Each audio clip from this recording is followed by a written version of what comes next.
Okay, for the Honda Touring trim, you get a compass inside the instrument panel. So if you navigate to the navigation screen, click enter on it. At that point, you have a compass.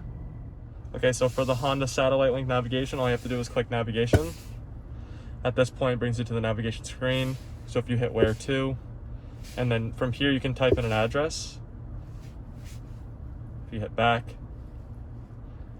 or you can program a home address. So this is something that I like to do with customers. If you click go home and then enter my address, at this point, you can enter your home address, select it as your home address. So now that every time that you come to this screen here, so every time you hit where to, and then you hit go home, it's automatically going to send you home. And then from here, you have a bunch of search tools. So you can check your recent searches. You have categories you can categorize into, my trips, my trends. There's a bunch of stuff that you can go through. Okay, so to access the rear entertainment system, what you have to do is click rear entertainment. And then from here, if you click rear apps, it has all the apps that you can access. And then you also have a power button here. So you can turn the rear entertainment on and off. If you click rear apps, here you have all the different apps that you can access. So you have your Blu-ray disc with your Blu-ray player located here. You have your HDMI port, which is located in the back, which I'll show you in a couple seconds. You have a USB port, which means that you can plug a USB stick into the USB port here with movies on it. But you do have to save them as MP4 files, or else there'll be no audio to them. You have the How Much Farther app, which means if you click on the How Much Farther app, it shows a little game to the kids in the back. It shows you the progression. Once you input something into the navigation, so if you were to go back to the navigation and then input something in, it'll give them a little game to follow along with the screen in the back once you have that punched in. You also have iHeartRadio, so if you're listening to iHeartRadio on your phone, then it'll show you like the cover art and stuff like that.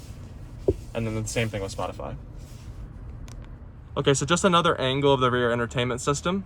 In the back here, you can see this is the How Much Farther app. So as soon as you punch a location into the Honda satellite link navigation, you will see the mileage change. And then your car will, kind of how it is now, it's just kind of a little demo mode.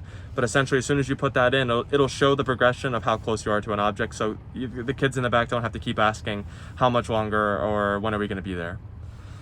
And then down here, we have the remote control that comes with the car. So you just have to put the battery in. So instead of using the touchscreen up there, you can just use the remote here. And then you have your two headsets that come with batteries. And the cool thing about these headsets is that they aren't Bluetooth connected to the car. They're radio frequency connected to the car. So essentially, as soon as you put the batteries in, as soon as you turn them on, it automatically will connect to the car, so you don't have to worry about any connectivity issues. And then down here, you have your HDMI port to the left, your own headset inputs right there, 1 and 2. And then you have your 115 volt plug-in here. And then you also have your 2 fast charging ports there. And the last thing about the rear entertainment system, it comes with something called Cabin Talk.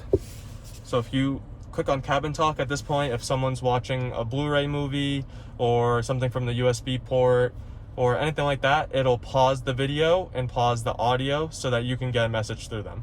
So if you have kids in the back that have something blasting in their headsets and you're trying to talk to them, all you have to do is hit Cabin Talk and then it'll pause the audio and video and then you can talk to them.